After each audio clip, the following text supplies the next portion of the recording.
ஹாய்ங்க வாங்க இன்றைக்கி பன்னீர் ரெண்டு கொடை மிளகா வச்சு ஒரு சப்பாத்தி கிரேவி சிம்பிளாக எப்படி வைக்கிறதுன்னு பார்க்கலாம்.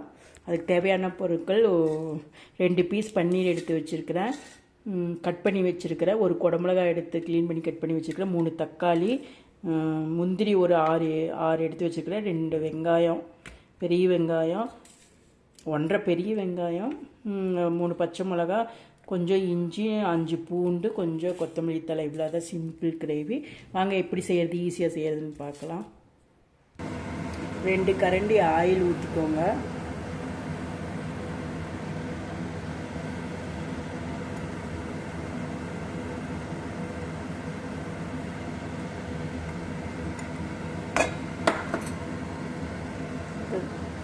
கொஞ்சம் 1 ஸ்பூன் ஜீரகம் போட்டுக்கோங்க.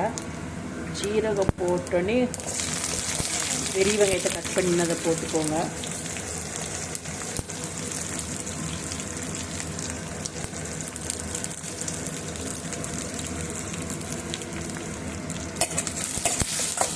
நல்லா வணக்கி விட்டுக்கோங்க.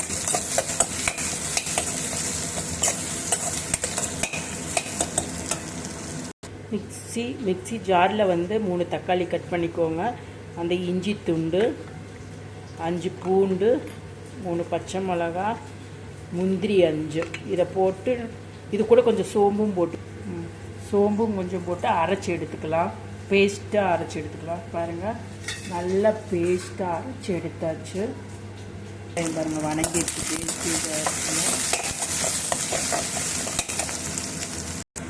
பேஸ்ட் அரைச்சிருக்குள்ள வெங்காயம் வணங்கியாச்சு. இதில் கொஞ்சோண்டு மஞ்சத்தூள் போட்டுக்கணும். 1/4 ஸ்பூன் மஞ்சத்தூள் போட்ட பிறகு 1 ஸ்பூன் ரெட் சில்லி பவுடர் போட்டுக்கலாம்.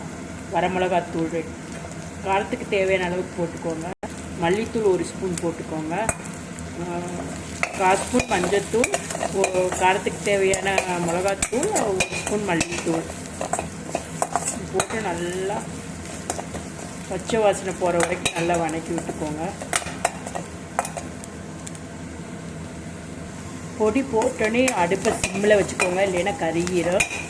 இது நல்லா பச்சை வாசனை போயிடுச்சு. இப்போ பேஸ்ட்டை போட்டுக்கலாம்.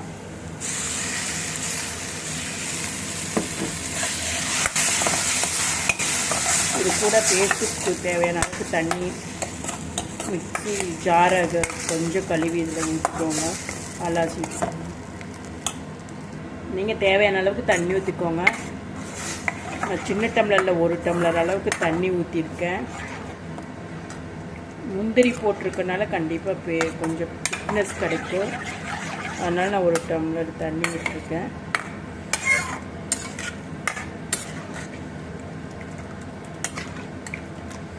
ஒரு கொதி வரட்டும். இது கூட உப்பு போட்டுக்கோங்க. தேவையான அளவுக்கு உப்பு போட்டுக்கோங்க. இப்போ அடுப்பை ஃபுல்லாகவே வச்சுக்கோங்க சிம்மில். ஒரு கொதி வந்தோடனே நம்ம குடமிளகாவும் பன்னீரே இதுக்குள்ளே போட்டுக்கலாம்.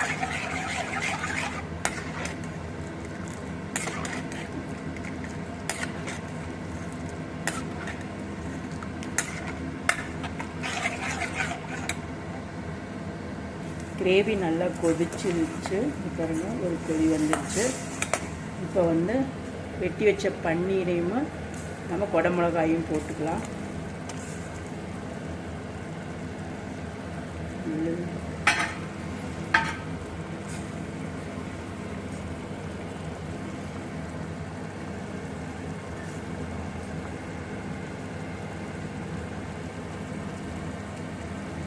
நல்லா கலரி விட்டுங்க. போட்டாச்சு.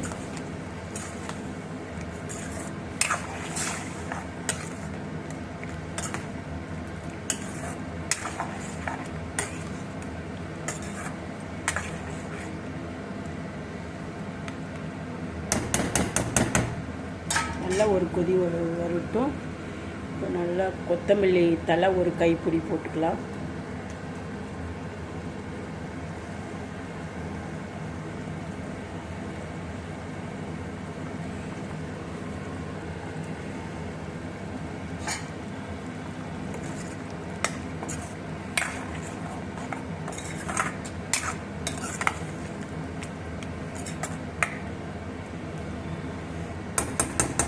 ஒரு 5 நிமிஷத்தில் சிம்மில் வச்சு குக் பண்ணுங்கள். ரெடி ஆயிருக்கு gravy, chapati gravy. Paneer and குடமிளகா கிரேவி ரெடி ஆயிடும். டேஸ்ட் அல்டிமேட்டாக இருக்கும், ரொம்ப டேஸ்ட்டாக இருக்கும். நீங்கள் ட்ரை பண்ணி பாருங்கள். ஒரு 5 நிமிஷம் சிம்மில் கொதிக்கட்டும். குழம்பு ஒரு கொதிச்சிருச்சு, வெந்துருச்சு பாருங்கள். நல்லாவே கிண்டிடுச்சு, தண்ணி நல்லா கெட்டியாகவே ஆயிடுச்சு பாருங்கள்.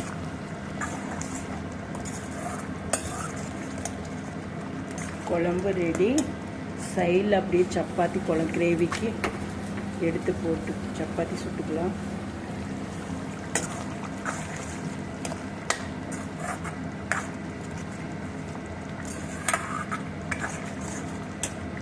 இது கூட கஸ்தூரி மேத்தி ஒரு ஸ்பூன் இது போட்டுக்கலாம். வெந்தயக்கீரை, ட்ரை வெந்தயக்கீரை போட்டுக்கோங்க, 1 ஸ்பூன் போட்டுக்கோங்க.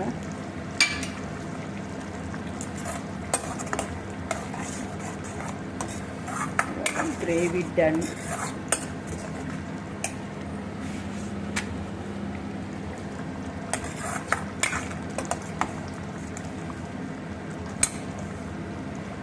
ரெடி. பன்னீர் அண்ட் குடமிளகா கிரேவி டன்.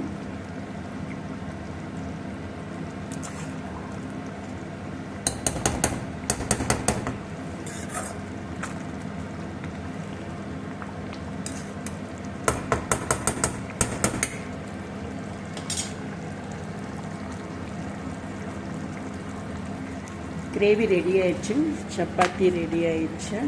தட்டில் போட்டு காமிக்கிறேன். சூப்பர் கிரேவி ரெடி ஆயிடுச்சு. எடுத்து போட்டுக்கலாம் தட்டில். கொஞ்சம் பன்னீர்